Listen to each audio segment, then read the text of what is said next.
how fun to be with you today. I have a thought, and gee, like everybody has a thought, right? I talk a lot about self creation and whatever. And I don't know if you saw it yesterday, but on Saturday, but those World Cup games were amazing. I mean, those guys played their hearts out. And, that game on Saturday where England won 6-4, like I've never seen such a high scoring soccer game, at least on the world stage. And I got to confess, I'm not a fanatic. So somebody's going to say, oh, they're all the time. Okay, I've never seen one. But that's okay. It was really good. And England scored 4. And then France decided finally to show up. And they started doing the pressure and more and more. And I guess the goalies were kind of porous. But hey, whatever. That was a good game. In some ways, that was like the final game. It was exciting and, going on and on and on. And the real final game with Argentina and Spain was amazing. And Spain really outplayed them. They just did. They were just all over them. It reminded me of watching Game 7 of the Stanley Cup final, not this last one, but the 2 years before that were, the Edmonton Oilers. I live in Edmonton. They were in the final 2 years in a row. This last year, they got blown out in the second round, I think. Maybe the first round. I don't know. But anyway, they were in the final and then went to Game 7 both years, and it was the same team against them, Florida Panthers, I think. And, Florida just wanted it. They were just all over it. Spain looked like that. They were everywhere. They didn't leave any cracks. They didn't leave time to think, and they wanted it. And then I've got a couple of friends, a client, it's not a client anymore, but a past client in Spain who was in the U.S. earlier but lives there now and was just excited. And his wife, girlfriend, I don't know, they're together, partner, she put up this beautiful picture of the Spanish team, and it was way cool. So anyway, pretty exciting stuff the last days. And so those guys didn't get there accidentally. Nobody falls up that mountain. I say that to people all the time. Yeah, you don't fall up that mountain. I just barely had a phone call like an hour ago with a guy who is creating an awesome life. He's adding good to the world like crazy. And I love it. I love listening to them and hearing their spirit and their commitment. And, because I do this a lot, I ask questions like, well, wow, what happened to you to make you make this change? And what were the tools and resources you used to get from where you were to where you are? And inevitably, there's a story of creation. I failed. I flopped. I was burned out. I bombed. I was on my face. My finances failed. I failed in my relationship, whatever it is, right? All of those things, not all of them, but many of them are part of it. Burnout, and it comes from working too hard. It comes from not having a focus, a purpose.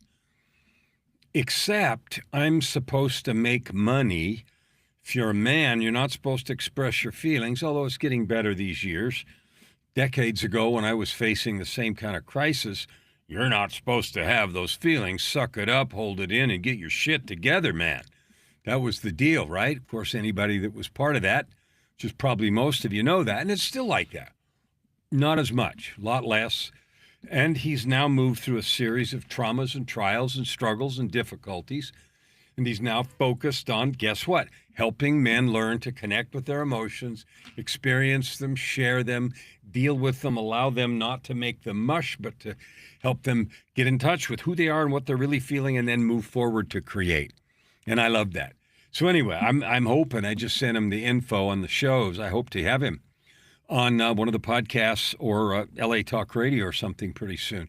Really, really good. It just, I say all the time I get to meet many people a week, and there was one, and it was just magic to meet this fellow and hear his journey and just talk about it. And it was funny because we were on a Zoom, but I was in the car because we had to run an errand. And of course, Zoom didn't work, so we just did it on the phone. But I did get to see his beautiful face, and I loved it. I loved his face and the intensity and energy that I felt. But anyway, wow, what a connection. I am so grateful to hear him and to feel that connection and to have the opportunity to know about the journey that he's had. So that brings me to what I want to talk about today. I talk a lot about spiritual things. And the reason I do is because that energy is the foundation of everything. I talked the other day to a lady that talked about the 5 core layers of identity. And the first one was spirit, that energetic essence that comes from somewhere before our bodies and then gets put in this meat sack. That's the core layer. And then layers on top of that, our feelings and experiences and language and that sort of thing. But everybody talks about that core layer, and nobody, we don't know exactly what it's made of. I'm not even going to pretend to solve those problems, but I know it's real. So I'm going to talk about it like it's you, because that's the you that is you. I mean, the you that is you is that spirit, right? If I cut off my arm, I'm still me. The spirit, yeah, my body's got an arm gone and it limits some of the things I can do, but I'm still me, right? And you cut off a leg, 2 legs, I don't know. When the body stops working, then the spirit leaves, right? But until then, we have the spirit, and it's the same no matter what. Like I wear weird contacts because my vision's so bad, 2,500 or something. And I wear hearing aids, and I walk with a cane now because of this, that, and the other. And I just am filling out papers, to get back surgery later this year because they're going to screw some stuff, blah, blah, blah, blah, blah. That's the meat sack. The spirit is the essence of who we are.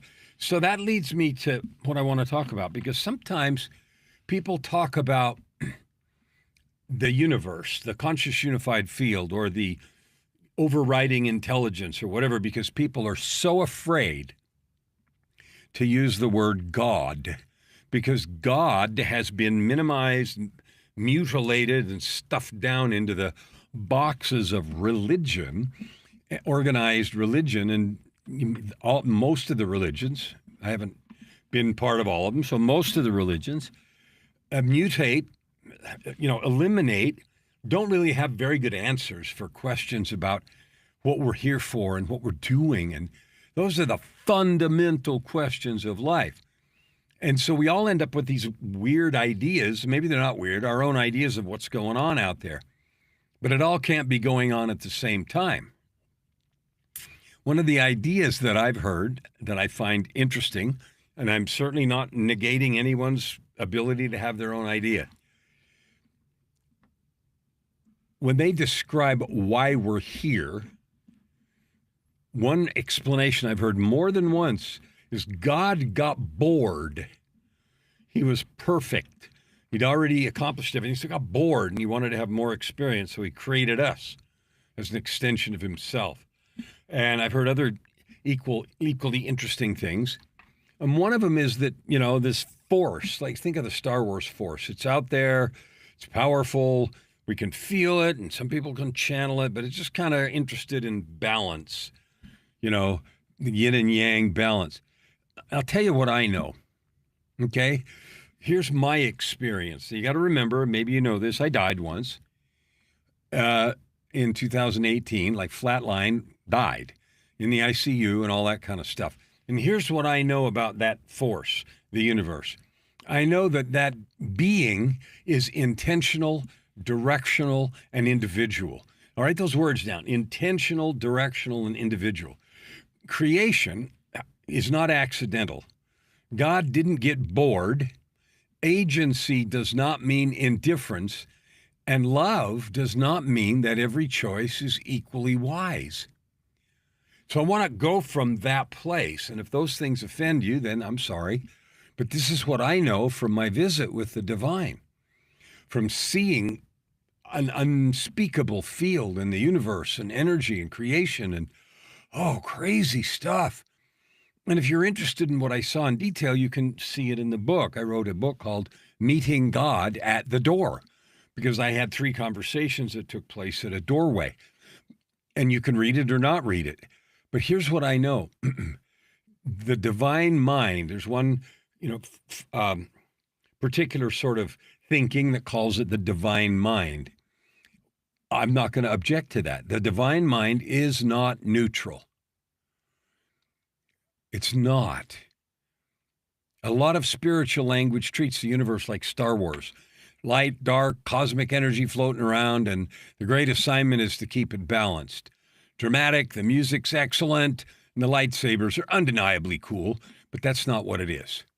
We don't live inside an indifferent, energetic soup. Love and cruelty, truth and deception, creation and destruction are not simply equal flavors at the cosmic buffet. God is not sitting at the center of eternity saying, well, that was unpleasant, but at least the force remains balanced and interesting. No, there is direction, there is purpose, there is love, there is intention, and there's somebody who knows your name.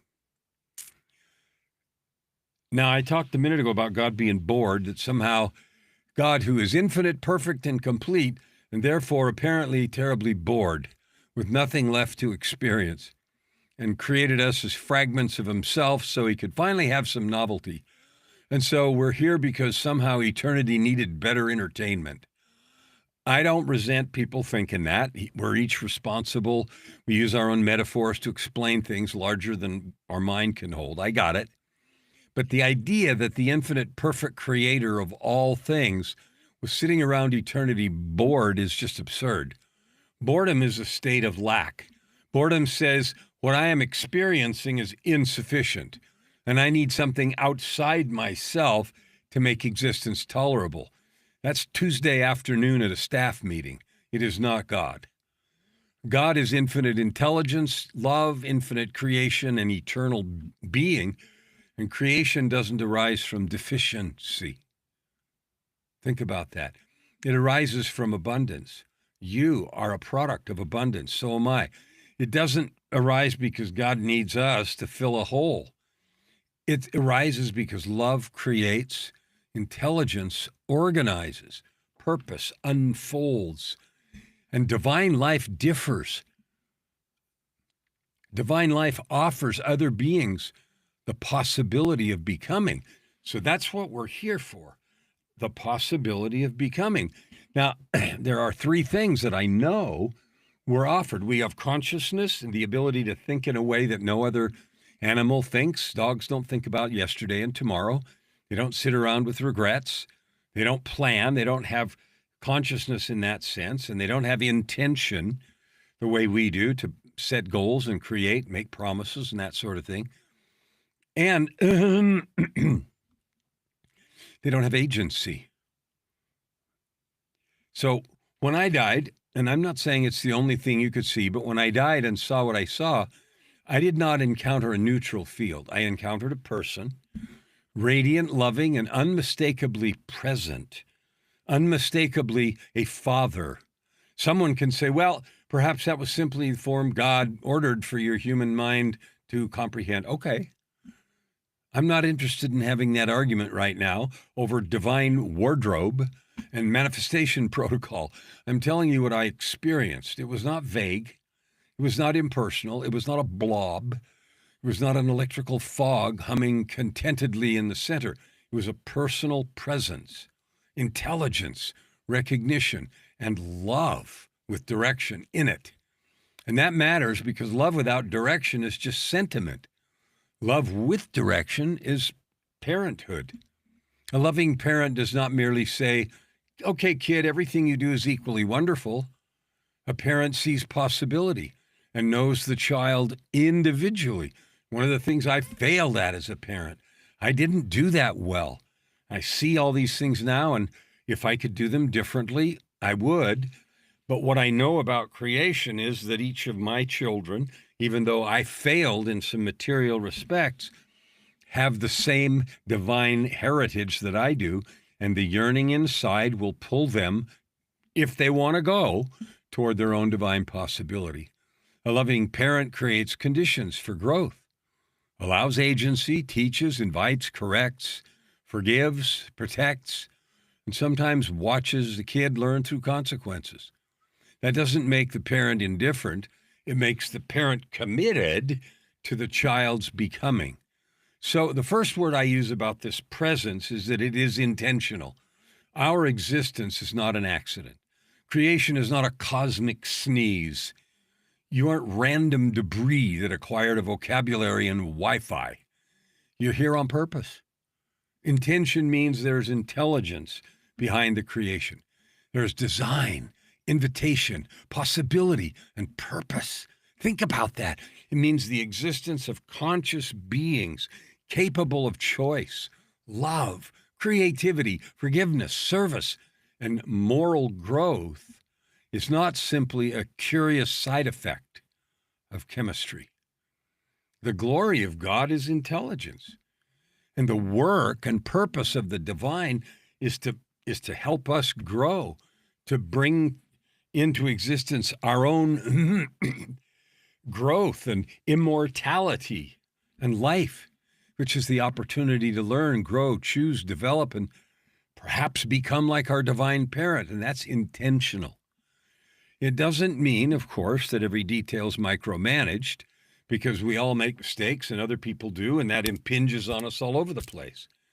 And it's not like God's moving us around some chessboard and deciding who gets the parking spot. It means the whole architecture of existence has purpose. That's what I saw and what I know.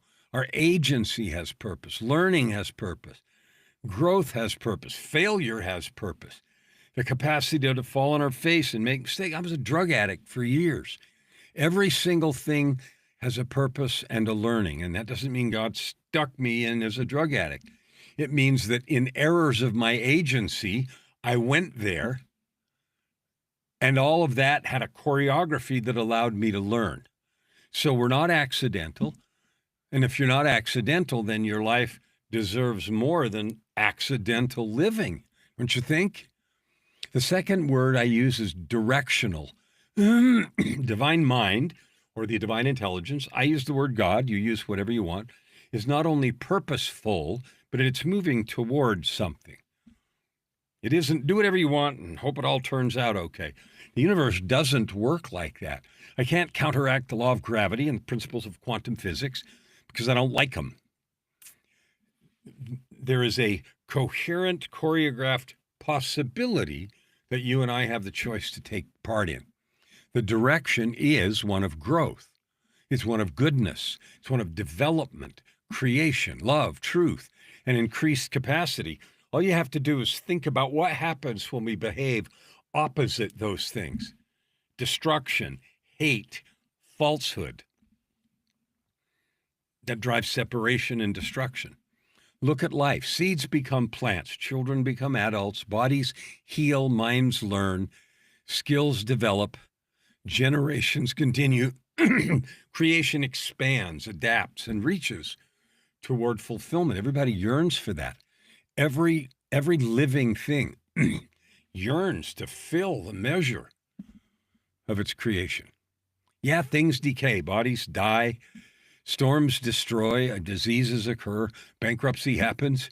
Nature's not a greeting card, but even inside the cycles of death and decay, life continues. Think about forest fires, how that purges the forest and lets it renew and generate and expand and become. Now, I want you to think about this. There is direction, but that direction is not so toward perpetual helplessness. It is not towards smaller identity, addiction to mediocrity, frozen resentment, or worship of the wound. The direction is toward more life, beautiful life. That's why something inside us objects when we're living below what we know to be true. That discomfort is not pathology. It's a directional intelligence. It's a divine invitation. Sometimes the unease is not saying you're broken. It's saying you are facing the wrong way.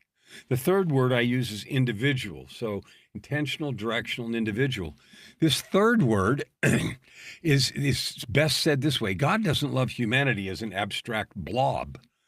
He knows you individually, not as account number 8,723,441, or maybe that should have been 8 billion. In the celestial database, right? You're not as an interchangeable unit in the human inventory as you. That's why I like to use the language of divine children. Now, I have no idea how the divine can keep track of you and me and every billion other people, but we have a name and a history and a temperament and gifts and wounds and possibilities, a distinct voice, a particular journey. And nothing was clearer to me than those truths when I died and had those conversations and chose to come back with what I had experienced that was marvelous and unspeakable. God knows the promises we've made to ourselves, to others, the fears we've hidden, the gifts that we've buried. He gave them to us. He knows the pain that I've carried and that you've carried. You know, he knows the lies that you have believed or I've believed. And most of all, and most exciting, is the work that we are capable of doing. It doesn't mean that we're the center of the universe. Thank God. I don't need that job. But it means that we're known deeply and personally inside of it. There's a staggering difference between being important because everything revolves around you and being precious because infinite love knows you individually.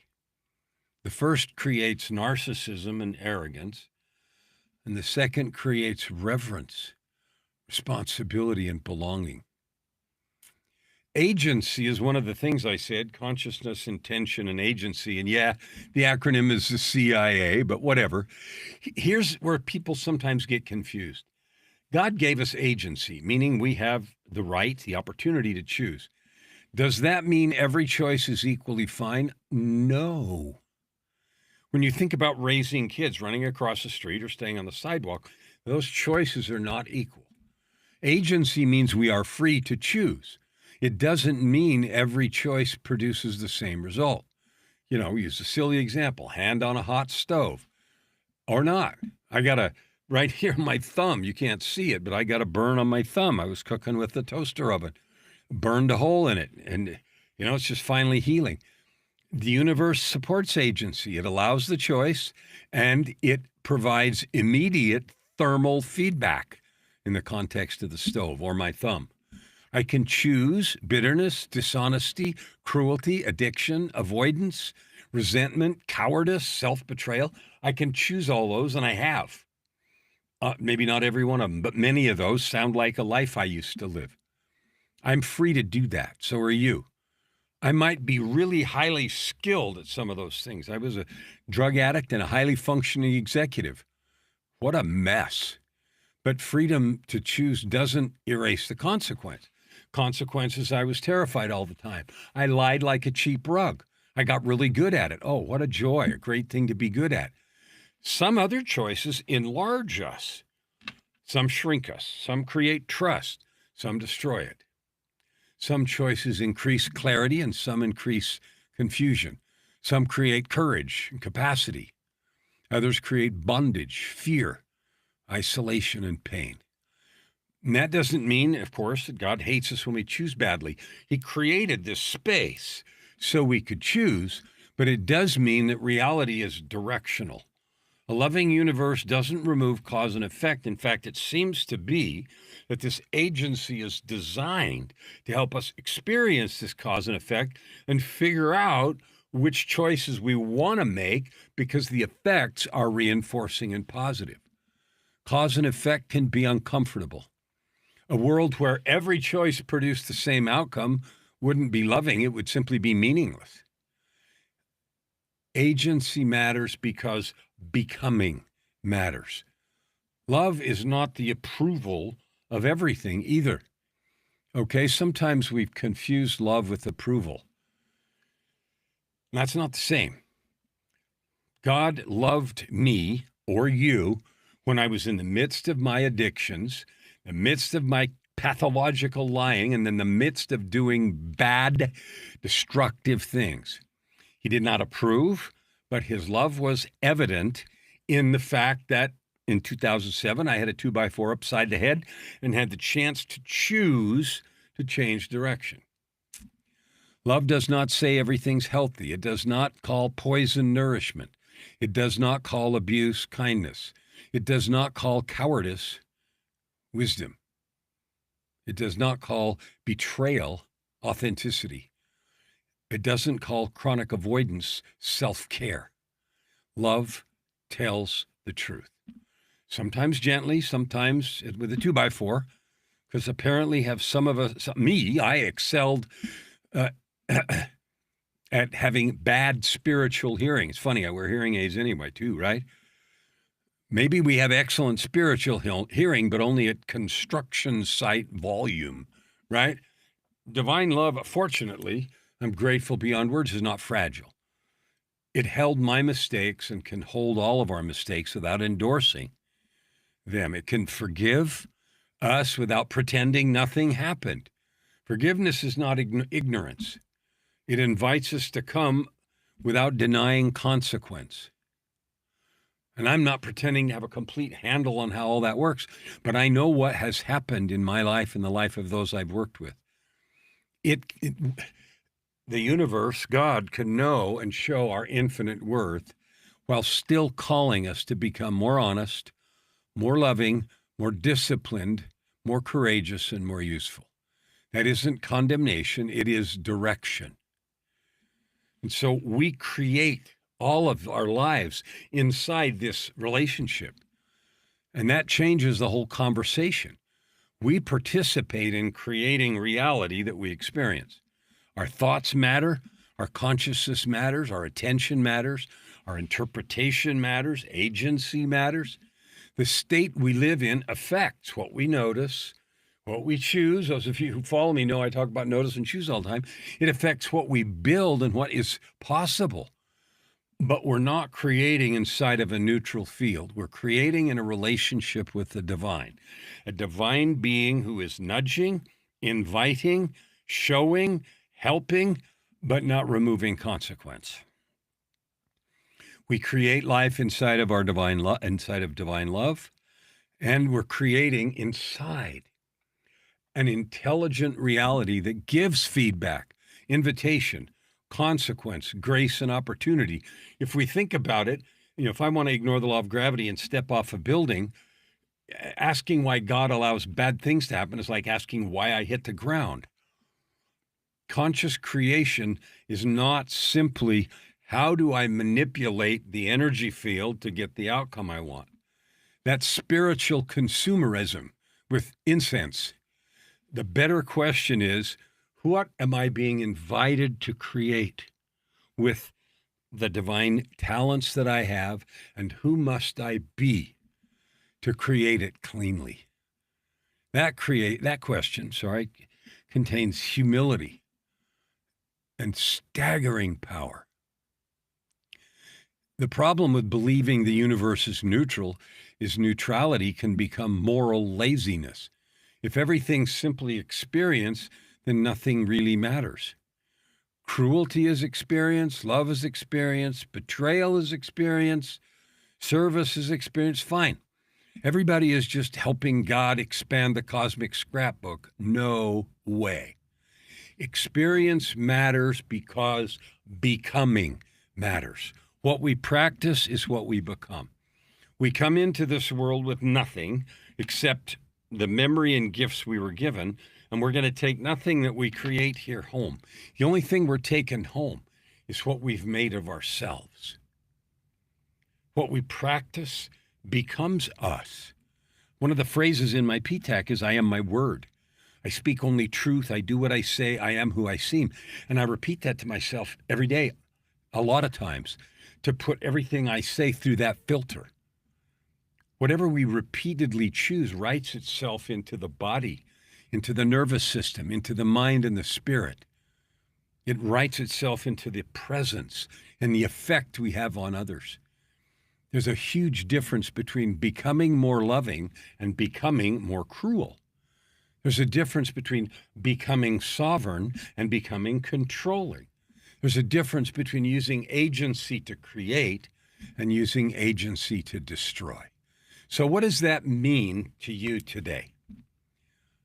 What does that mean to you right now listening? It means stop treating your life like an accidental waiting room. Stop acting like every impulse deserves obedience simply because it arose inside you.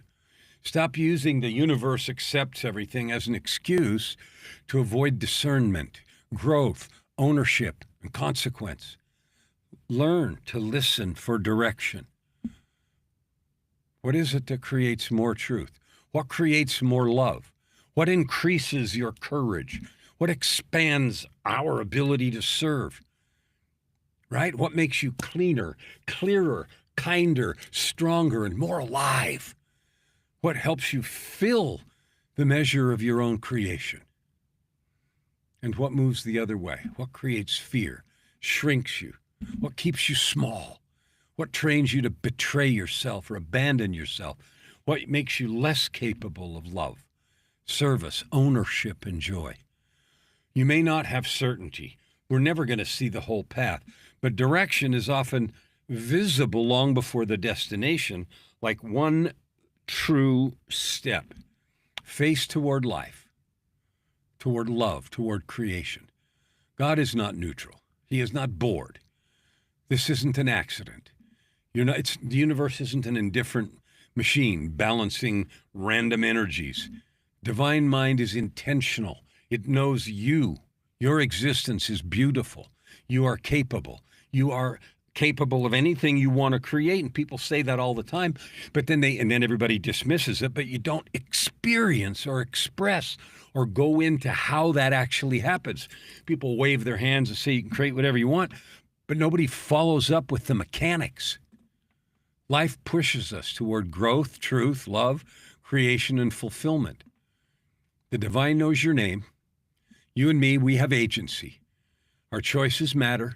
Our daily choices of thoughts and actions forge who we are in the world and who we present to the Creator when we're done here. And most of all, you're not creating alone. You're creating inside a living, loving, purposeful field that knows you, invites you, forgives you, teaches you, and calls you to truth. Love, create, serve, and don't pretend the universe doesn't care which way you face.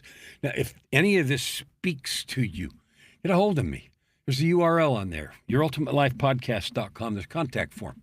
Let's talk, because helping you discover the truth of who you are, what you're here for, and then helping you express it to make purpose, prosperity, and joy. It's all I do. That's all I do every day, all day long.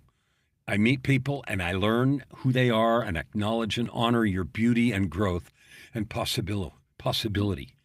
You're amazing. Is the truth of your being moving in the direction of amazing? Do you have all the purpose, prosperity, and joy that you want? It's your birthright. Don't settle for less. I love you.